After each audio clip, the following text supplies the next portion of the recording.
Millions of Victorians are spending their first night back in lockdown, with the Premier forced to defend his hardline on the virus.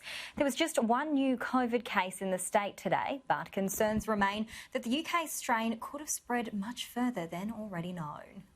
A final Friday fling and the morning after. Melbourne shuttered once again. Day one, 4 to go.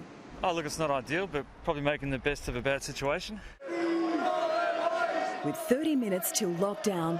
Ladies and gentlemen, in line with Victorian government restrictions, you must be home by 11:59 p.m. tonight.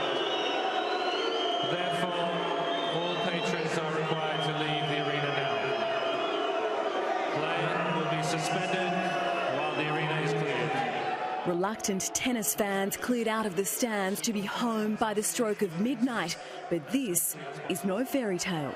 Extraordinary scenes, but these are extraordinary times. Novak Djokovic and Taylor Fritz playing out the rest of their five-setter in a near-empty arena. In a way, it's unfortunate for the crowd that we didn't finish the match with them seeing the end. To be honest, completely honest, it's absolutely ridiculous that at a Grand Slam match we're asked to leave the court for 10 minutes in the middle of the match.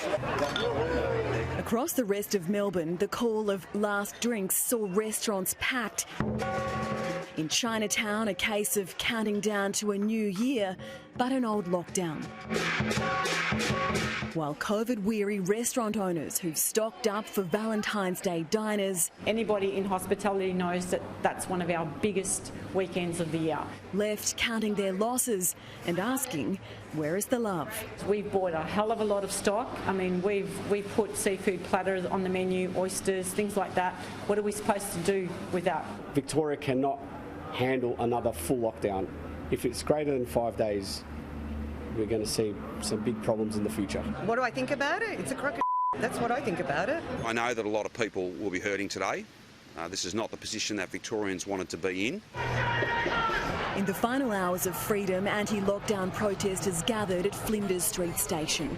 A lone woman squaring up with a tram. She was taken away by police as crowds swarmed the streets. Groups streamed towards the tennis with messages for the Premier before they took their voices to the steps of the Victorian Parliament, where there was another takedown by police.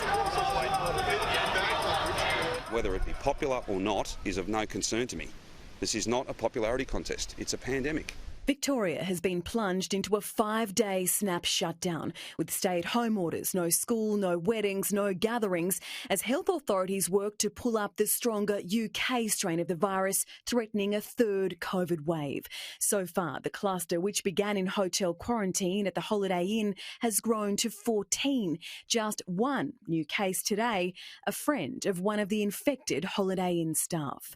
The outbreak is believed to have started by a COVID-infected man who used a nebulizer for his asthma while in quarantine. The returning traveller claims he was given permission and says he's now being made to feel like a criminal. But the boss of the hotel quarantine system doubled down today, saying the guest didn't get approval, but admitted the fact the device is banned could have been clearer. There is no evidence from our audits that he has raised this with our health team. What we've done since this is really look at, well, was it clear enough for residents, and what could we have done to prevent this happening again? The circuit breaker lockdown is due to wind up on Wednesday night, but whether it does depends on the test results of close to 1,000 people considered close contacts of the hotel quarantine cluster. The Victorian government has already secured the legal powers to lock down for 2 weeks. I'm confident that 5 days is enough. It would be irresponsible for me to try and provide a cast iron guarantee.